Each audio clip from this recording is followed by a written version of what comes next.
Everybody, I want to make a video on 1984, the book. I have just done reading it. I've got a microphone like on top of the book because I can't show it. But I just want to say the three key lessons or the three key takeaways and how it correlates to the life we live in now. So the first one is like distractions and how the government creates, bread and circuses, keep the people in control, whatever the quote is. I've got a quote from it. So there's one: petty quarrels with neighbours, films, football, beer, and above all, gambling filled up the horizon of their minds. To keep them in control was not difficult. Then I got another one. Winston, the main character, thinks to himself, why is it that they can never shout about anything that mattered? Some other story. This one. Think about it. They can shout, the people shouting at something that doesn't matter. Does that not remind you of something? The football fans, they're chanting and shouting and, they're screaming and they hate the other side. They hate the other side. They're shouting at them. They're fighting the other side sometimes. And then the government comes and takes their farmland and they go, all right, I'll just keep watching my football. Like, come on. There's bigger problems. So, they're all shouting and fighting. They care so passionately. They care so passionately about these things. But then the government locks us down, and then they have vaccine and mask mandates, and then that's okay now. What I was thinking, they all of a sudden just don't care. But when their favourite company's employees are going against the other company's employees, because that's what football is, by the way. It's a company. You got Manchester United PLC versus other PLC, and they got their best employees, and they've picked, okay, this employee is going to be good for the job today, and then they fight it out in the pitch, and these guys aren't doing anything wrong. They're actually doing something in their life. The rest of them are just, being kept in place because the male natural instinct. Think about it, most football fans are male. The natural male instinct is like conquer and fight and stand up for your beliefs. That's what it means to be a man, right? So they have this outlet which is just sports, just things that don't matter. When usually, imagine this, right? You take a man and you get rid of the TV, get rid of his phone, get rid of all the newspapers, and you make him just sit down with his own thoughts and look around and experience the world around him for what it is. Now do that to every man. Revolution tomorrow. Guarantee it. They're going to really figure it out. And then another thing is, the second thing is pornography. So there's a quote here. Tacitly, the party was even inclined to encourage prostitution as an outlet for instincts which could not be altogether suppressed, as long as it was futile and joyless. Does that sound familiar? If you think about it, there's pornography. So that's just this outlet for the male instinct, but they have to have it on something that just corrupts your mind even more. Something that there's no benefit. It doesn't strengthen any relationship. It just gets that instinct out, that energy out, into something that it just actually harms you.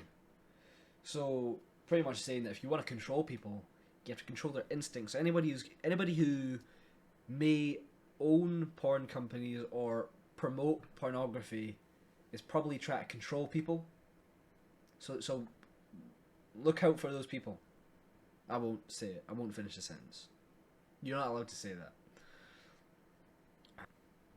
It's quite clear that the government just wants to destroy men and women, because if they throw these things at us, then we're just totally destroyed inside, and whenever we get these, impulse, we don't have that, we don't put that energy into something that matters, put that energy into fighting the corruption, kind of just like the football, but just another area of your like emotions and feelings and all that, and your energy inside of you.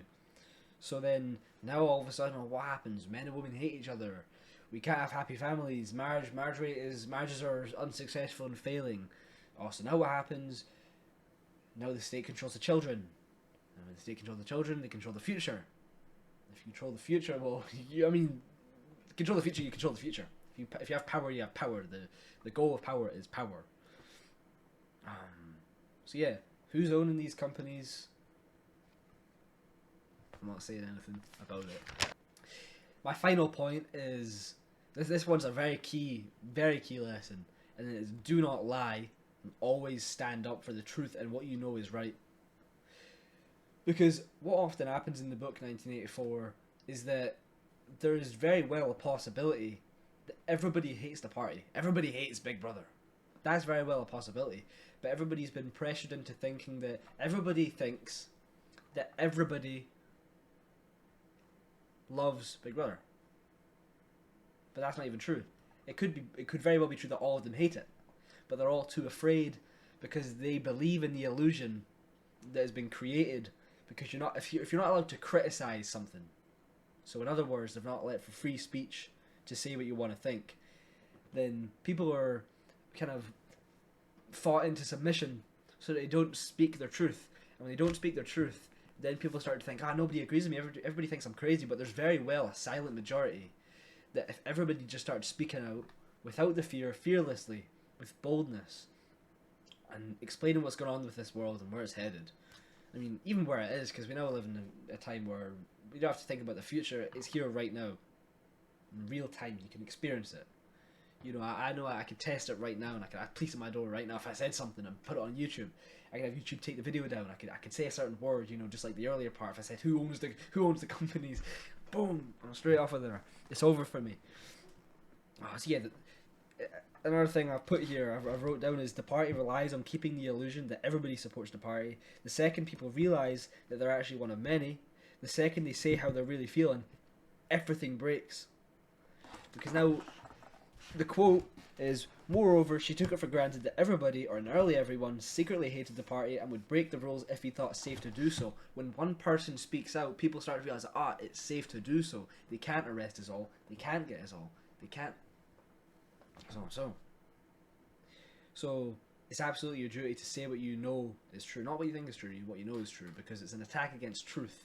Everything that's going on, the climate change agenda, you know, that leads on to Agenda 2030, and the UN Sustainable Development Goals, you know that it's all full of absolute rubbish. It's just trying to control lives and gain power over people.